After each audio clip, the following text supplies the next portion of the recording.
आदेश पे आदेश, लेकिन बनारस के चौराहों से अतिक्रमण का कब्जा क्यों नहीं हट रहा। और बड़ी विडंबना ये है कि खुद वाराणसी पुलिस कमिश्नरेट मोहित अग्रवाल इन नियमों का निर्देश देते हैं, धरातल पर उतर कर लागू कराते हैं, लेकिन उसके बावजूद कार्रवाई क्यों नहीं होती। नमस्कार, मैं हूं अनामिका पांडे, आप देख रहे हैं डालम्स न्यूज़।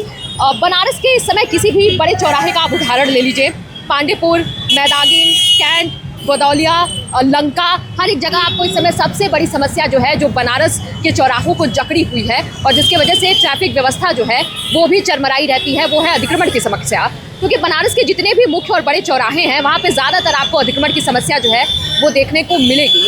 और अतिक्रमण से हमारा ये संदर्भ है कि जो ई रिक्शा और ऑटो रिक्शा का लेन रहता है, धड़ल्ले से वो कहीं भी खड़ा कर देते हैं, सवारी उठाते हैं और सवारी छोड़ देते हैं, जिसकी वजह से जो पीछे की ट्रैफिक रहती है वो बाधित होती है। और सवारी उठाने के लिए भी वो इसी लेन पे जो है वो ऑटो रिक्शा अभी तो कुछ देर के लिए अभी खाली है, लेकिन हम फुटेज आपको दिखाएंगे कि अभी आप यहीं 5-10 मिनट खड़े हो जाइए तो ये पूरा लेन जो है वो भर जाता है।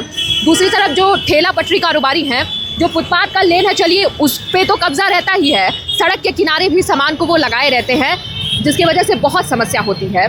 लेकिन समय समय पे वाराणसी के जो पुलिस कमिश्नरेट मोहित अग्रवाल हैं या फिर जो एडिशनल कमिश्नरेट हैं, वो खुद धरातल पर उतरते हैं, नियमों का निर्देश देते हैं, लागू करवाने की बात कही जाती है। लेकिन ये बहुत बड़ी विडंबना है कि जो छोटे अधिकारी हैं वो धरातल स्तर पे सफलता से नियम को नहीं लागू करवा पाते हैं। और यही एक बहुत बड़ी समस्या है बनारस में कि अतिक्रमण की समस्या पूरे बनारस में जकड़ी हुई है और बनारस के जितने भी चौराहे हैं वो अतिक्रमण के कब्जे में है इस समय। अतिक्रमण के कब्जे की बात से संदर्भ ये है कि जो दुकानदार हैं वो भी बाहर तक सामानों को रखे रहते हैं और गाड़ियां जो है इस तरीके से खड़ी रहती हैं।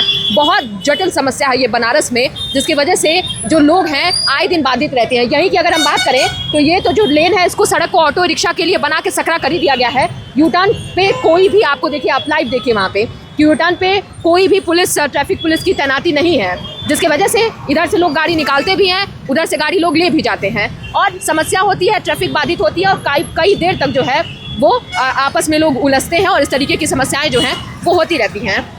तो बात यही है, देखिए कि पुलिस कमिश्नरेट की तरफ से चीज़ें कह दी जाती हैं, निर्देश दे दिया जाता है, हर 2 महीने पे जो है वो नियम लागू किया जाता है, आदेश दिया जाता है, लेकिन चीज़ें धरातल पर उतरते हुए दिखाई नहीं देती हैं और ये बड़ी विडंबना है। अब सवाल ये है कि इसका क्या सॉल्यूशन है, क्या उपाय इसके लिए देखा जाए कि जो अतिक्रमण का कब्जा है वो बनारस के चौराहों से हटे। जरा कमेंट सेक्शन में आप जनता जनार्दन भी इसका जवाब ज़रूर दीजिएगा। और भी खबरों के लिए आप जुड़े रहिए, देखते रहिए डालम्स न्यूज़।